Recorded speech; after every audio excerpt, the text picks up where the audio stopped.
Hello, my beautiful people from Untouchable Mama. Thank you for watching our YouTube channel. Please do not forget to subscribe and press the notification button. Thank you. One love. Bye bye.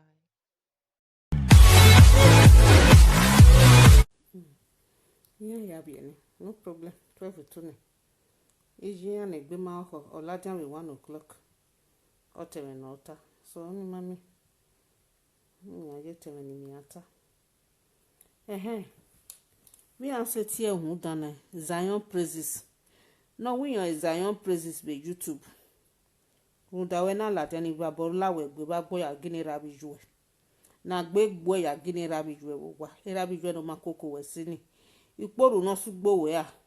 Abi we de by swim no ya give away. Ekwe mu una do boy una de body by una do boy swim and njore ya we give away. We ma get ekwe gi mu. Ah. O ma no ga ha we bi njore una go ma. Ige give away no do ji bi agbon ya una go ma. O ma ni ga bi omo pe ya we give away. O ga bi omo kwa ya we give away. Eri o kan ga je ni no hin. Aya we oyo bi e we give away ba so yo bi e we give away ba va. E o bi e give away han ya wo wa gbon. O bi e ga misio ra panaka do give away han yo bi e ya wo. Wono ga ha we mi jore wu ni goma. E me no tala ti ani gbe yan ji bi agbon ni yan ji bi agbon ya we give away na gele do jin aka we give away. Ogi jiyan go part 2 na hi o. Wana de gbe latian. Ijore na de gbe giwa hun ko wa ko no de gbe la de no de gbe do de ba ijore do ya ti ro bi ra bi je ido we patiri jo hun patiri ni ki ati ko juwa hun yo wo ko ro ni gbe yo wo ko ibi edo ihe ati wa la tin ihe ati ejuwa hun emi ni jore juwa wu ihe ati ejuwa hun ihe ati ejuwa hun o ma gi bie o ma na gbon wala jan wi an yo bi yen ya we give away yo bi ere ya we give away wa akoko wa po bojo yi wa ga support me dan wa ga po bojo yi wa wi yen ti bo wa ti yen yi wa wa ti e iga poru no sugbo we gbagbon yi yoko we iyan ge wo hun ro yan wu hun na gi ko gbu ko beto wu we u ko mo na ju hun ni so hun na ge o igbe Zion Praises no we Zion Praises be YouTube no ya ye Zion Praises ya la YouTube we me wa ha igwe ta gbe agbo ya ba ra bi juwe uhin agbo buja be dagbon we umi upe ye we umi upe uma eme uga eme ugbe kame uga una eme aga ge ohun re do ba be uta mi no hin wu setting una eme uga gbe kame ma mi aga ni do ya la dianu na ime wa muja kebege na ni hendo ni hia igwe we fonesin uma se mi ropa ya gbale ru evabe gbe ni ijore ni jugwa ni hu dani gbe no gi orun evabe he do ba so that we make na abun because we na go ma de se imu aye poto ma de se mi ropa se mi ame iwa eko se we de se me de gudi at all igwa lorun eva we no ri oro mama mi odo ogorun opa no yen ri egbin e ba ni bi wa ko gbe we nkata itama we na we jore uma se mi ropa ujo be boka ko be kwase wesef ihere esibe mu ihere oyekere obi me ihe me okwa me ihere de kwa be na mu ye ya ma gbe to bu menya ihu wa iha gwa gwalo ona ogbera wa iha oga ugwa hiyo okan se me vio iga idun gwa ni if you gwa ye potu wa bo ila wa se wa ku mu ja kan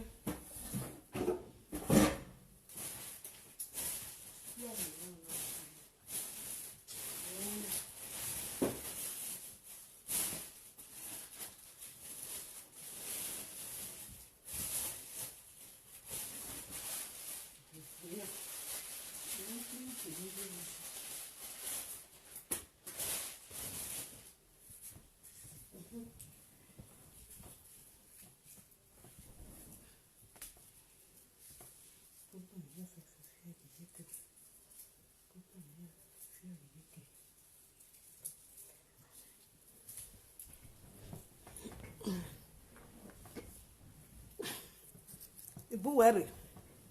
o what in Zion praises we bure oga ti age ohun bumi ade tamia we say ohun ni age we ni to kan agbo ohun agbo me no bi ofunte ewe bo ade age ohun bumi ade a problem ro muti akebe muti akebe ma asanje na ma ewe gba fi awo dagbe yati we era bi jo yati yangun because we keregbe me we na sin before me kedo ladia na we keregbe era bi jo yati yangun ma bi agba fi awo dagbe ba pigo ma pere wa bo la we gbe ba gbon ijoro ge wo hun re eri oge onye to bo ere o de to ma na gbon gelekin bo se nu mana to mo so nu mana on live video nu do yagun egun won live video wa ugie ona muti akere bude igwo ogwa ya hin odere agbogba ke ni bude agbogba ke ni ma eyin babo la wa gbe ba gun awari obi agbon la jan wa kan ya we give away o give yan ju wa me o vi yan aga no pogwe ugwe ba ti o vi yan jige ugwe wo vi yan ji owuwu we mete wu wa ko fun ya jo na sa mama no owuwu no we na sanfo so if you wa you wuvu o mama wu me nya wa wuwu ni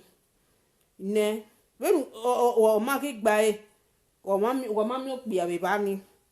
o da we yan we give away because we are giving a problem spiritual give a problem na we yan give we yan we give away ngwa sin ya we kun video ino na ni ya ile ni ame mu me no kwenu waja akwe wa ma ya kwenu wa mi okpia data me mu me ni gele ma etu wa ja me mu me ja kwenu wa mi okpe wa mi odokederi wa de wa ge ja me mu me ja kwe wa ma mi okpia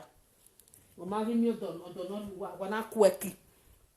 wa na yo ige wa kweki na spiritual gi igun yen kon ona woman ya la dia ni ewu wa give away because why kweki gini ebe bani we of no use again wa kweki ne waria ne bugwa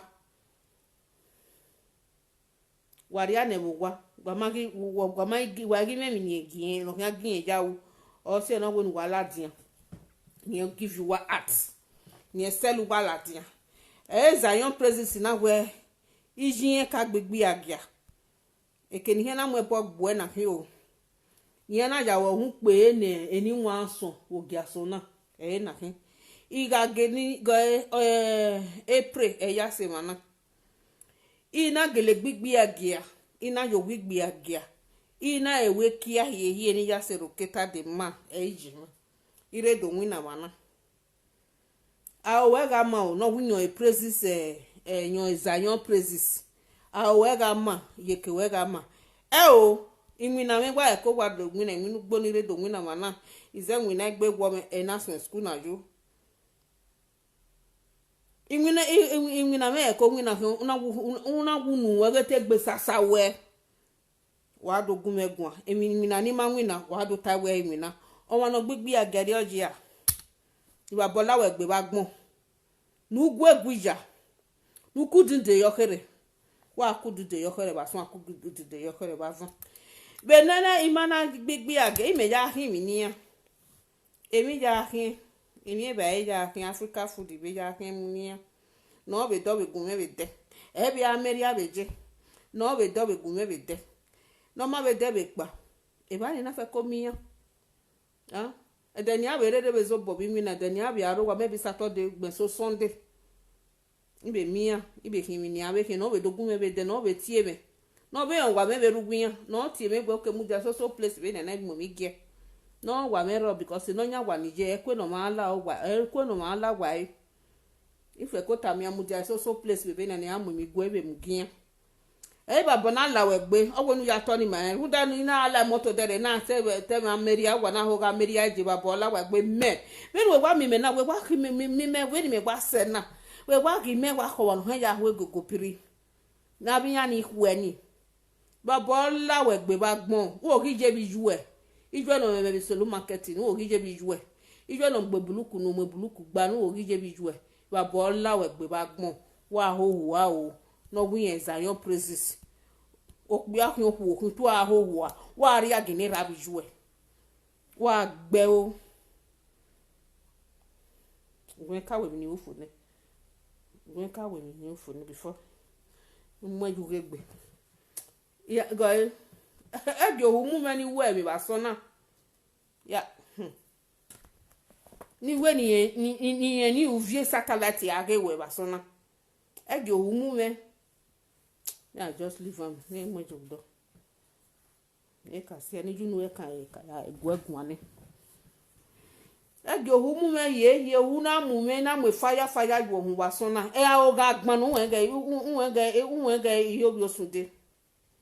wa bola we gbe ba iba bola we gbe o ga me bu me ni wa ya pe ni ko ga gba e gba e u wa joko bo ma pe u wa joko bo aweta me wu me ni gele ma o ma do fi wa do je give away wa ma gi mi odo ona do fi wa do la je we give away wa me mi na ti give away mi ne gi ma wo wa mi ne gi o dey useless a fi lo kwa ni o ma we mu wa we select and pay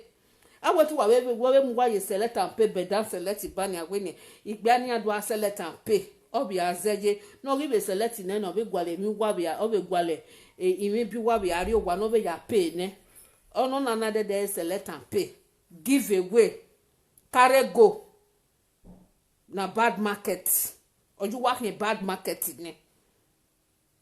bad market e wa kikin o wa e na du wa ma to ta wa reason say wa na do atiju wa igbi agia wa we kene na ya ma emebe mana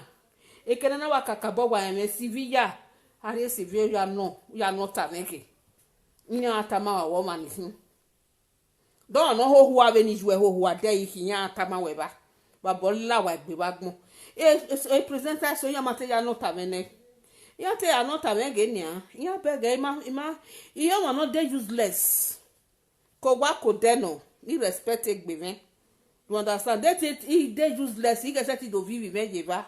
i mere ba be na wa gun na he get it vi meje ba ni tama we no we your Zion praises ni nu praises igbo ohun wa gbon nu praises la wufu ni jore fi gwaji no okan ga je aga no pe oni seti sanfo we seti sanfo a yan ni ke ya fe asanfo we ba nu we kan ga je okan ga nene hunju gwa hun o ga nene hunju gwa hun yan ni ke isano kwa wo pa ikere ba o nene hunju gwa hun wa ho ho abagbon amehun me ma gba enu gwa ni a waze ya mehun me ko wa ki gbe bitan o wa ki ri alu abe bari o wa ki wi ya wona hin bari ye ba ni gbore o ma gi mi gu ju wa wo ige gu wa ya gbin e ba na gbin aju wa we give ogwe o ma se nu wa ya to ta nu wa reason ngwe hi je me emi na okwo na kele ta na emi no ta no je ve no ja fi wa la dia na o ma ya pa ma be to ta wa be o se re lugwa ijuwa we mi na uta na wa ma keke nu te vian la dia be ri onu we take a topic ni a headline ni we tani we give away ni emma be ho bi akoko nu akoko keke na ko kenu aka wa at the end hoko ni nu ate hiye maybe we go nu elo yo kedori ade o be nu ebe ya ko keke do adu ma be lu gojo igo na hoko na uwa we give away wega wa kokoko o wa kokego nu we okoko be we nu we give away a iba bola we gbe ba gbon no we yet ogi wa hun wa na here fe ni no side there na ya fe igo ri enu gwa o wa ri ku wa gbon patiri ari rien gbe patiri oga ri rien gbe gwa mo na take time ni ho ni mi evavio ba se mi na la dia wasona ni mi ohun evavio ba that Zion praises o wa gba la dia lo o do ka ku wa ku ri yan ju jo wa na gbon we a give away igbi aga ni aja yan bi e do ni eje oni a ho na ye kin oni hi o tore na gbe ba gbigbi aga ma gbigbi aga uhe gba do mo be ni onu we bi e do we give away ani ma ya ni ga call jo bi e do no e ma ni give e hon ni ba pe ni agwe he bi e do they all don't finish o they don't take bini women abi bini girls they do give away if you sign who why you be sign we no we not be bini o no we not be bini o we be sound if you wa mi bi a che we no we not be bini o we be sound yan do hu wa pajo Iyan sin iyan we will not be bini iyan wa sin awe na obi no we obi do ni account for do no we obi do ogwe odo fi bi ewe la je we ya we give away now ari be call jona ibi do be call jona o we iyan submit gbin as a give away because iyan we liquidate ne amebu me gbin e bitane idani yes ge fi ki ke gbin an motor we ma eyan idano popo ogwe yen ma ke ni ani ya wo ke nu wakere egbohun weri ogi yen ma gie ah ki na igbuwa ki oyen ige ki gbuwa re na no gie ke yare ona we wa give away instead wa yare ni dani be hin rumure we aha e na nu gbon la jana ma gbon topic of ele ma we nu get happy yan do we ige be ge yan look date negative we here without we mana gun yan gwa lo pia ye problem ga lare wa fe kun ebe nu ai fe ko ya we he nu ai ko ya mu bia ni ade hook up nu ka u de go ni oni e ki oni de gbo u do wo be he e ru after fe ko ya we enu ni nu we topic in that headline ni e name nu we wa ri ejo ni e de ma ye e mi no ma be hi ahon ma no me nwa no me rere ne rere egba ne I be speaking true nu we viole le gbe ni abi ani tinke bani o manere re gele gbon gele total o we he give away so abi ana ni wa call yan wa give yan away yan wa ri ane ijime wa ge nia Zion praises nerere we salo kwa no mi no we rere kwa ne iba bola we gbe ya gini rabi juwe ba gbe rabi juwe no maseti ko ku eni ijuwe no me Kristelu ni era no re ade igwije era me igwije wo do ni iba bola we gbe ba gbon egbo meme uho wa ku we ke rabi juwe wa ho wa ku gbe wa ho wa ku gbe bi tu ti juwe re tiere iba bola we gbe ga o pe ma se no ri juwe jo wa uho wa ba gbon ma bi ju ani hegbe ma ba bo ju se ti aye gbe because ijo olori ari because o ma se ti koko wa we to se ti koko wo wa ti egwe emi ni yo retana emi dano emi agwa no we anja wa na gbon ya we give away o ma no ga ka we mi ni yo re una go ma gi yen side gi yen de bae runda worry wo ni yen de bae o ga bi o mo pe ya we give away o ga bi o mo ko ya we give away yi bi we give away va son ba fun o ma beri oni anya yi bi we give away ason ba fan because if yere jo re ja we give away na o mu ya ria no jo amebu me ja mu ya ria no na do we ya give away out no odo una we ya we give away wa mi o benu wa ya fe ya de ba ni ka o no re do ni o kan so fe ju gbagbe o kan so fe ju gbagbe ja de ke nu wa re ri aje ono we ya mu do ni ria yehia mu bi edoria keke no wani ri aje ohun yehia mu bi edoria yehia mu dagmia ri ya yehia useless dagmia jiambo emi kemi no ri ya o odien dogi mani no ro wani ohia so fejo egbe enika ohia so fejo egbe ohia su popo jo egbe wa so su popo jo egbe ba fun awo ge gbanu wa wen wa ya hun wa ya mu eni bi edoria awo ge gbanu wa yeye wa ma hun awo ge gbanu wa imudia ko wa because Zion praises ni we enese o ma se mi ropa ma de se mi ropa would they say me good deal because dealing with you just a wasting of time we say me am be wa na emu ejo amoju wa go say me am igwalu wa evabe he because wa bu no gwe no ge ohun one of you wa evabe be wa de wa bu mi ade wa ga ugie opopa dogbo so mi yan ya gbelu wa yi look at my face very well wo go mana na isilupa kan ya gugun ege yi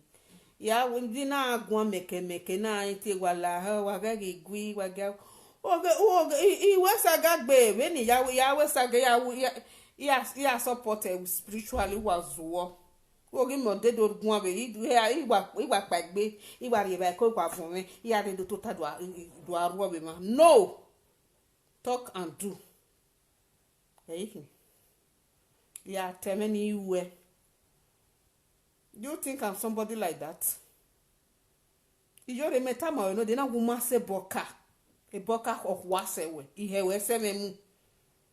Ihe re we de si memu ebu menya because e si memu ihe re ko gbo ka me ke kwa mu ihe re. Igbine re me waka gwa gbina. Ama e we igbine dog me o hian do si memu ni hian ka we e je me o igbini bi edo me. Egani ana hena woma egani a se hibia do na ashawo mo iwe la de wana ina do gunya gwa because of when ya how we be do ashawo oh my own best friend makwa ke mali wa ko wa de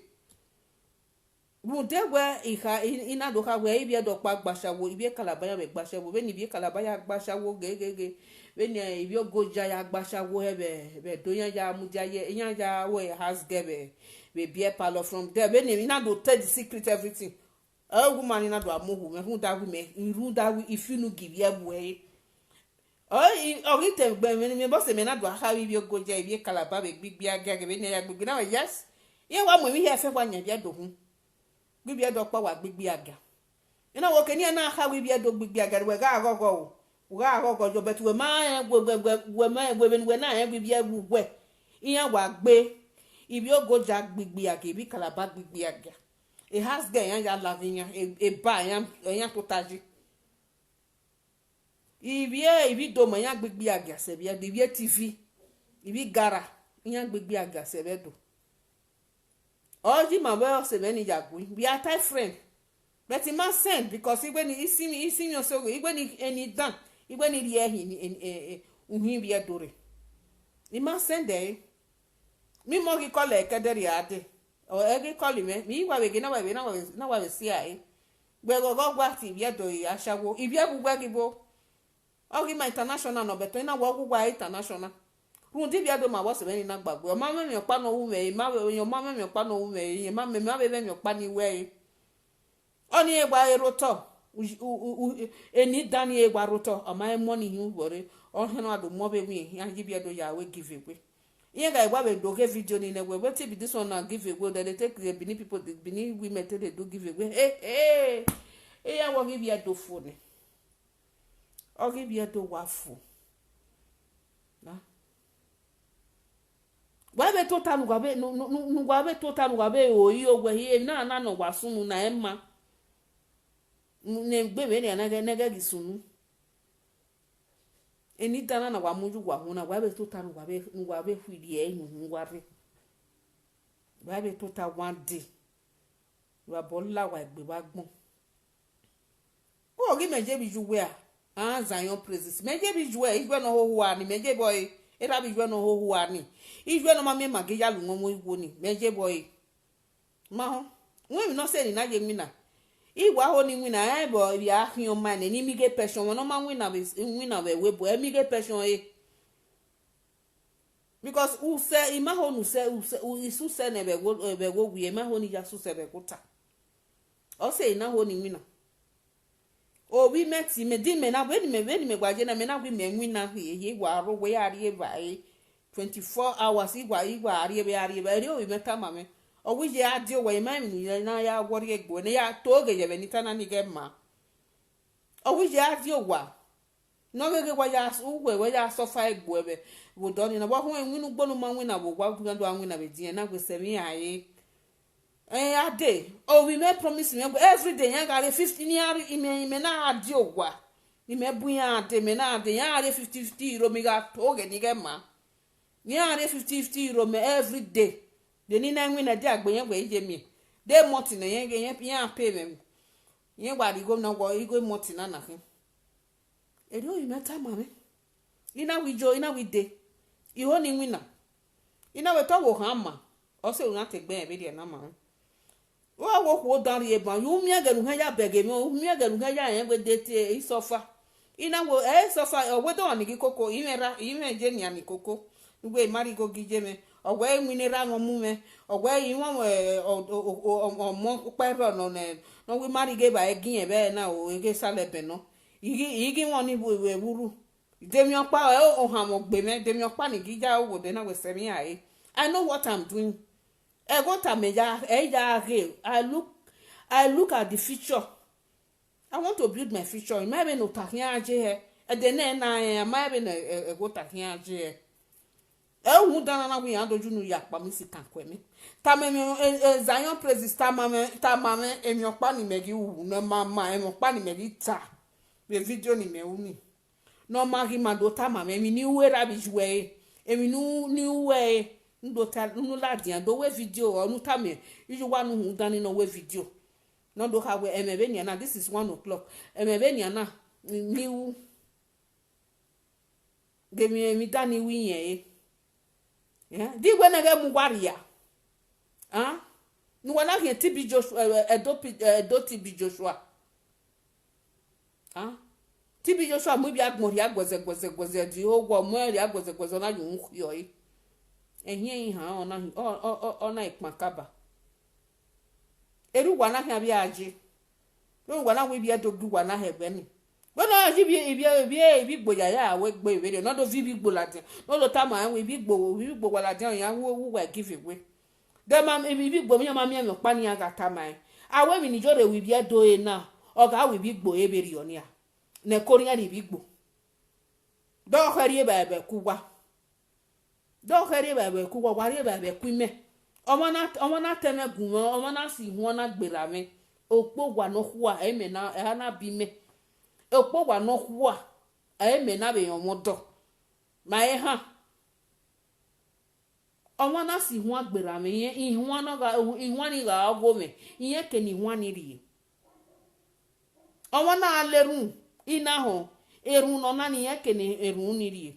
di mana zejo yen igwa digwe ni gwa hu wen omo na si wan digwe ni gwa hu wen igwe ni gwa hu wen hi agbera e ma ho ama ewo mo pa do mo topic opa do we enene mi na do gbon la dia iri ya ekene na ni ri ekeno kede keno ri iri ya eyan do dere ruwa mi ruwa mo re gboto no wa speaking true wa thinking ba me je beri yo me thinking ba me de speaking true ere ri me wa gba iwa to ta iwa o eme wa boy la wa gbe ba gbon wa gweguja wa kudunde yokere ya lo enu ya wa lo enu ti hian give you send we ge abe ihenu ni amu satellite idawe wa boy la we gbe wa gbon wo riru o me iti obo kewe mi ni awu iti obo iti ohen ijoge pastor ijoge prophet kewe mi ni awu niwe e prophet la re o wa gweguja wa gbon ijogo bo ijogo hen kewe mi ni awu bi ni pa to ta ni awe isuwo kemi no ma kemi na ma hiaro mo bo emi no ma gwe mi emi na ma gwe mi but iwe emi na ma no ro iru but we provoke me ona sono me beni jo le ja ju wa hunre wa ta ma hu wa ejo look at me very well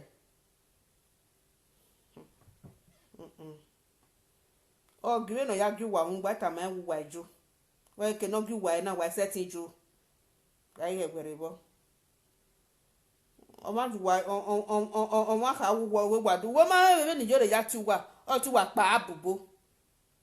abe ma ni mwerere gboto wa ma ge ugbe no ya tugwa wa pa abobo emi gwa etene na pa abobo pa abobo ka we pa abobo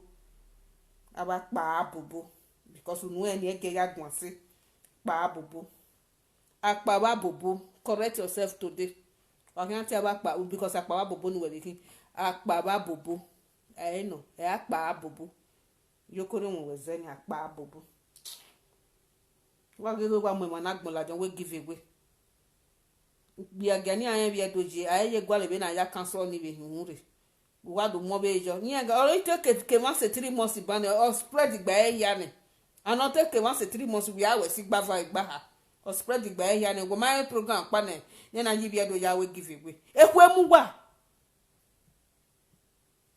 wa degi yeke wa gbon eku emu wana gbon wi anji wa yo mana gbon ya we give away wa akokojo vila wo je ge eva hunre e video na eme wa ma we do comment jo wa do comment jo be YouTube vi eva be bare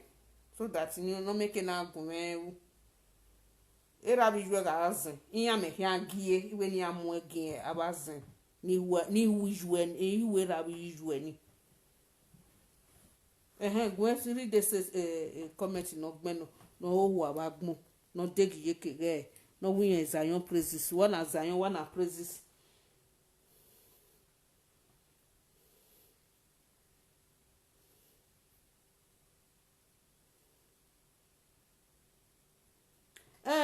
yeah well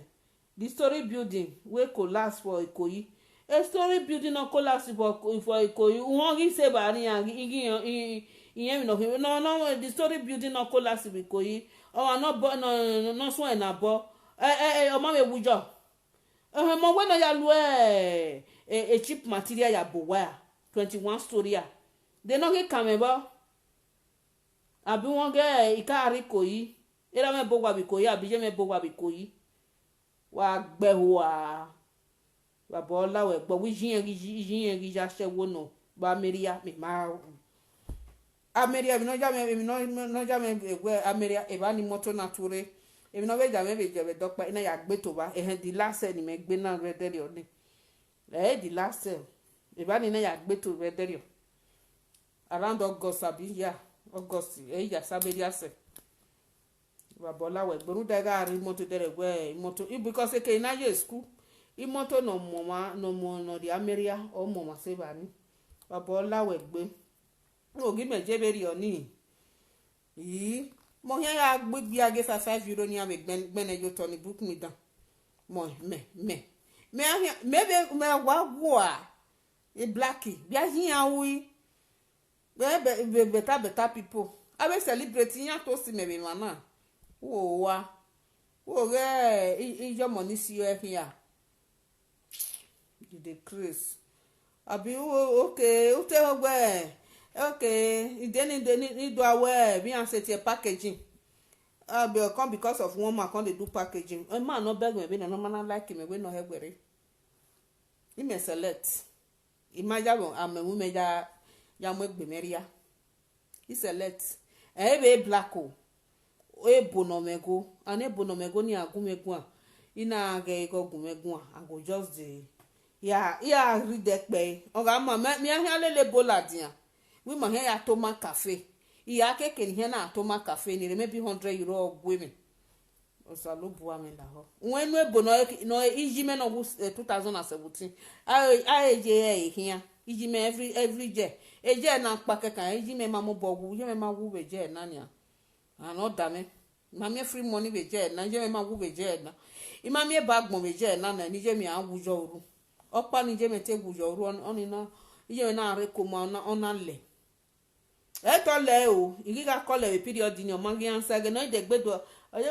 we last month no ide gbedo call me na ro wi o iji me ro koma we si me aye koma si je me aye koma utulemu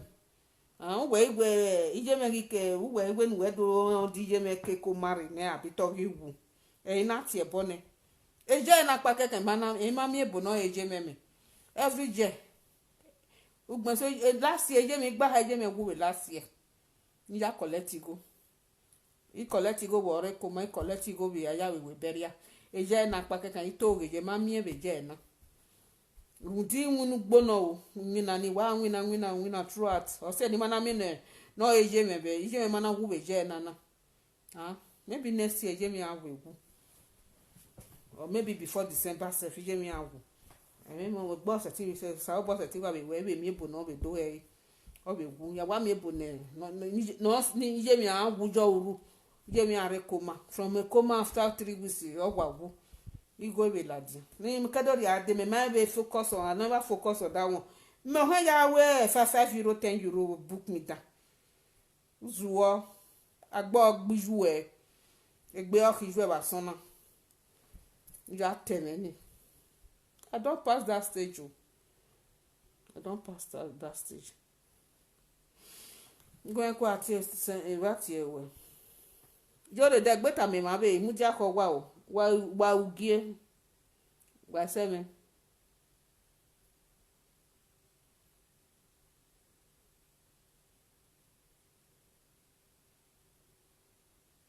Facebook no go answer you because you not rich. The Facebook no answer way. If Facebook Marcus Zuckerberg where in Zomani answer with Facebook ah. Ba bola we gbe ba bola rabi we gbe wa ho be nu ho na no mana enu je o ma wi enju wa ya we give away o ma ta ma we na ga ju wa we give away ga emi eteme ni him me ma be ga ho wi an ji bi do ya we give away o ma ta ma wa ho a gbu wa pa yi ima ho ni de gu wa gun sha ko si adu agu wa gun ban yani me na do je pa ma di ma yo ka dere me te we ri bi ko yo mo eri bi yo ko ri mo yaji ni me na do je pa ma oh my baron, how are you? Well done do me te we eri bi yo ko ri mo yaji eti an wa mwere de gboto me na do je pa ma di ma yo ka dere me na we do mi no mabo ah because ebe ni jore na je na no bi yo ko ri mo no an mwere de gboto or speaking true. Common one one one keka egwa ze wa gege wa fi bi agbon ladian uwe ni ado uwe ni uhian we ma na agbon give away wa gbe o yan o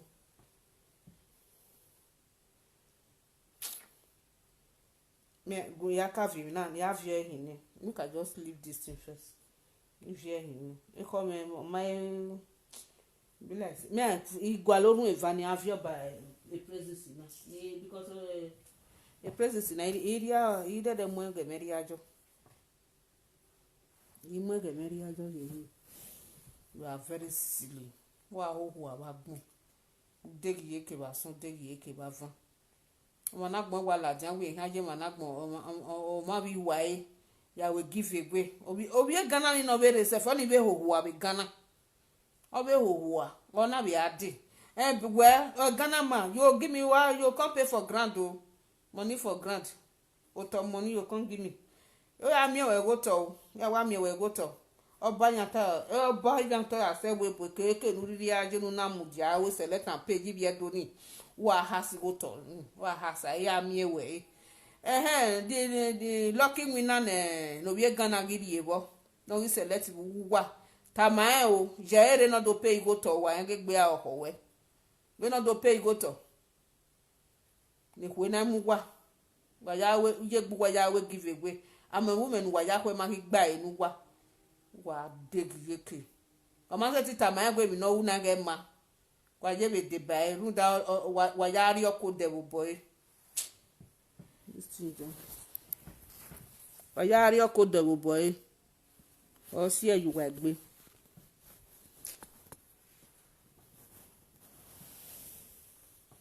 ahoho abagbon okay me I just send her like this time don't go abeg if I see if una come out again I go come do part 3 ni ya si okokoko ibiedo eyan so you gbe okokoko uronigbe egele si egbere egele ni koko mi egele si egbere egele wa mi ederio mo pa hin aladian wo bun mo hin aladian do ya loju wa go loju ijore keku waya go be no win aya vie bo ladian iyawe we no win aya fi waya no na mu wa gbon ria win aju waya we give away o se derio no wa mi gbe gogun orun eva gba orun eva ni avio by orun eva orun ehan ni vio by Zion Praises ni ni make na mu wa se babo lawa gbe bagbon